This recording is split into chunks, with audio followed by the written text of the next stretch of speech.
Kasus hilangnya bocah bernama Marsetia Gea di Desa Fulolo, Saloo, Kabupaten Nias Utara hingga kini masih menjadi misteri. Aparat Polres Nias hingga saat ini telah memeriksa 3 orang, termasuk paman korban berinisial SZ. Meski demikian, aparat kepolisian masih kesulitan mengembangkan penyelidikan karena minimnya saksi dan belum ditemukannya bocah berumur 8 tahun tersebut. Masih belum ada. Beberapa hari yang lalu, dan itu mereka telah berada di TKP selama 3 hari 3 malam, namun sampai sekarang ini belum ada indikasi mengarah ke paman si korban untuk melakukan pembunuhan terhadap ponakannya itu. Kedepannya polisi akan memanggil 5 orang saksi lainnya untuk dimintai keterangan.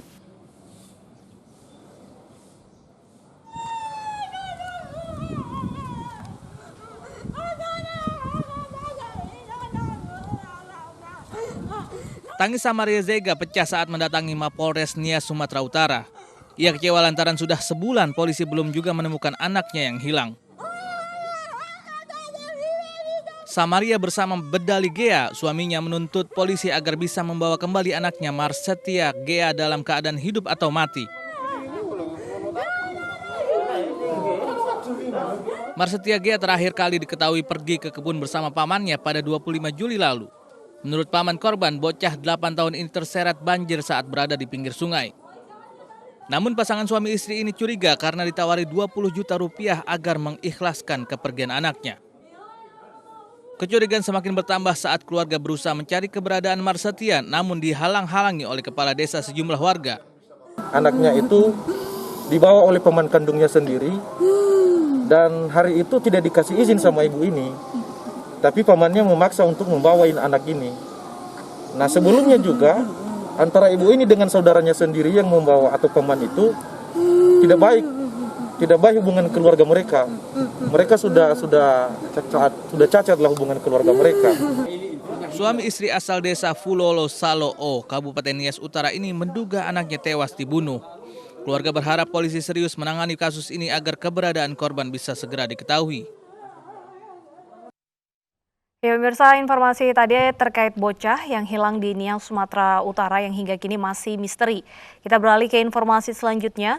Setelah menjalani pemeriksaan polisi, seorang ibu yang menganiaya anaknya dengan selang di Kabupaten Malang, Jawa Timur akhirnya dipulangkan. Kini aparat Polres Malang membentuk tim khusus untuk mengawasi sang ibu dan mendampingi sang anak.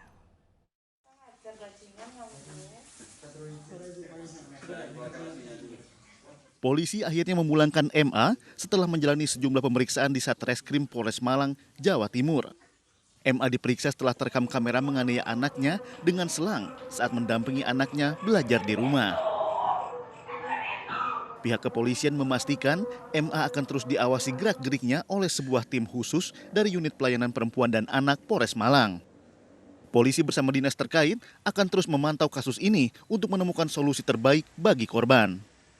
Pulangkan istrinya hasil dari diskusi kami, rembukan kami dengan dinas terkait dari DP3A bahwa best practice-nya adalah kita berikan kesempatan ibu untuk pulang untuk kita evaluasi bagaimana kondisi psikis baik ibu dan anak dan kondisi lingkungannya dan apa sih penyebab kejadian itu bisa terjadi.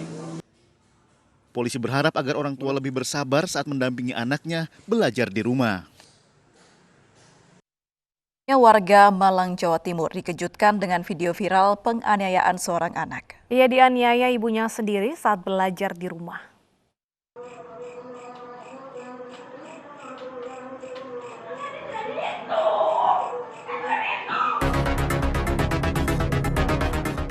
Seorang ibu di Kecamatan Turen, Kabupaten Malang, Jawa Timur tega menganiaya anaknya menggunakan selang. Kejadian ini berlangsung saat sang ibu mengajari anaknya yang masih berusia 8 tahun pelajaran matematika. Sang ibu emosi ketika sang anak kesulitan memahami tugas sekolah yang diberikan. Kejadian ini kemudian direkam seorang warga dan viral di media sosial. Polisi kemudian memediasi kasus ini dengan keluarga termasuk memberikan pendampingan terhadap sang anak.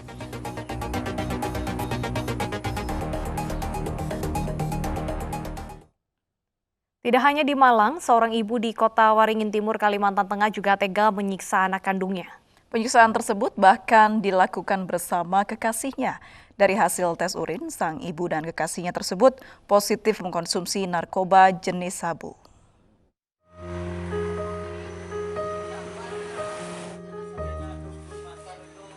Bocah perempuan ini ditemukan warga Kelurahan Mentawa Baru Hilir Sampit dalam kondisi penuh luka di sekujur tubuh hingga wajah. Warga pun segera memberikan pertolongan kepada bocah tersebut yang diduga dianiaya oleh ibu kandungnya sendiri. Penyiksaan keji tersebut dilakukan ibu korban bersama kekasihnya.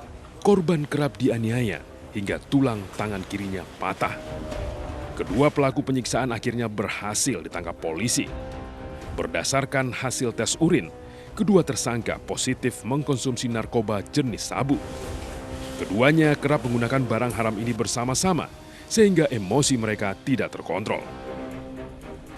Jadi boleh dikatakan kalau sudah terpengaruh narkoba, akalnya sudah tidak sehat lagi. Sehingga anak sendiri pun dia siksa. Dari hasil pemeriksaan kami terjadi mulai tanggal 17 Agustus, 19 Agustus, dan 21 Agustus. 3 kali penyiksaan yang dialami oleh Ananda Lela ini. Diketahui kedua pasangan yang belum menikah ini sudah tinggal satu atap. Tersangka berhasil ditangkap polisi saat berupaya kabur di Palangkaraya, Kalimantan Tengah. Kini, kedua tersangka mendekam di tahanan untuk diperiksa lebih lanjut. Penyiksaan anak ternyata tidak hanya dilakukan seorang ayah atau ibu saja. Di Kulon Progo, pemirsa, justru kedua orang tua aniaya dan ikat anaknya di kandang kambing. Pelaku kesal dengan tingkah laku sang anak yang diketahui memiliki keterbelakangan mental.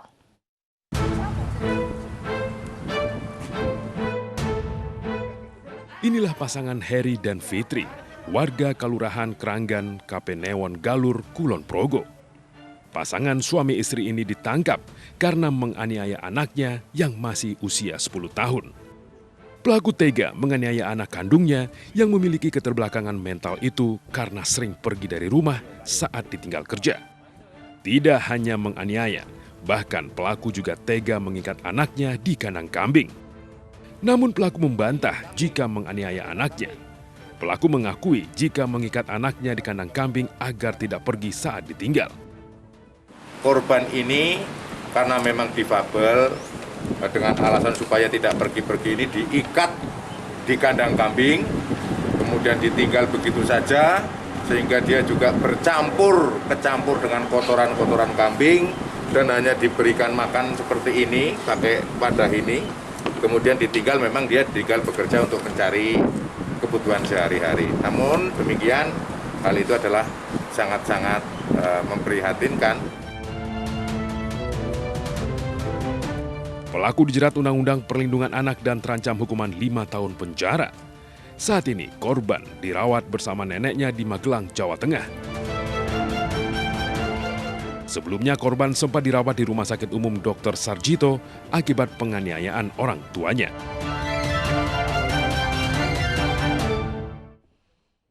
Hanya gara-gara dilerai saat berebut semangkuk bakso dengan rekannya, pelajar SMA di Pangkal Pinang, Bangka Belitung menganiaya 2 temannya usai pesta miras. Sementara juru parkir yang melerai ditikam korban hingga meninggal dunia.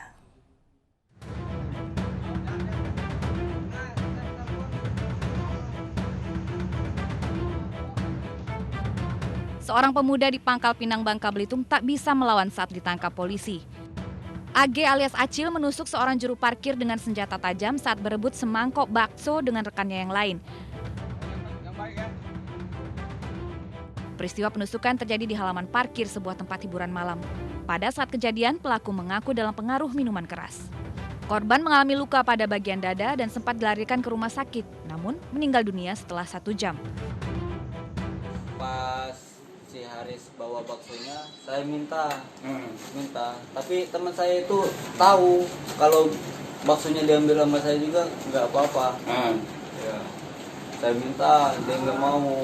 Pas inilah untuk barang bukti yang digunakan. Ini adalah pisau yang digunakan oleh pelaku ACL. Dilaksanakan penusukan selama 1 kali karena beranggapan bahwa korban ini membela ARS. Pelaku kini mendekam di sel tahanan Mapolres Pangkal Pinang dan terancam hukuman 7 tahun penjara. Dari Pangkal Pinang, Bangka Belitung, Haryanto, iNews melaporkan. Pemirsa, karena masalah pencurian pohon jagung, seorang pemuda di Padang, Sumatera Barat melukai ketua RT dengan senjata tajam. Polisi menangkap pelaku yang hendak melarikan diri.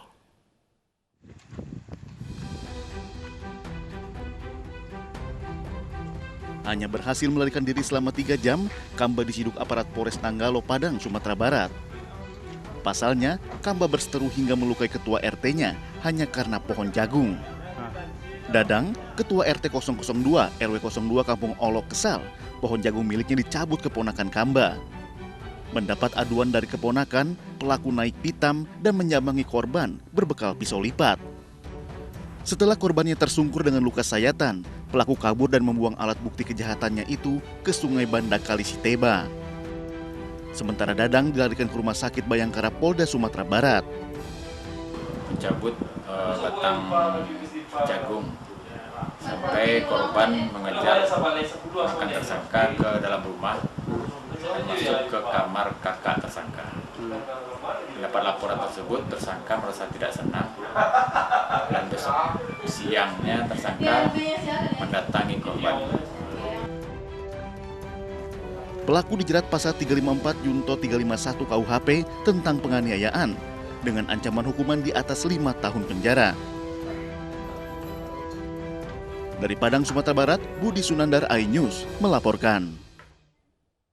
Pemirsa, Ketua DPR Puan Maharani dilaporkan ke Bareskrim Polri terkait pernyataan yang meminta masyarakat Sumatera Barat menjadi provinsi pendukung Pancasila. Kami kembali usai jeda berikut ini.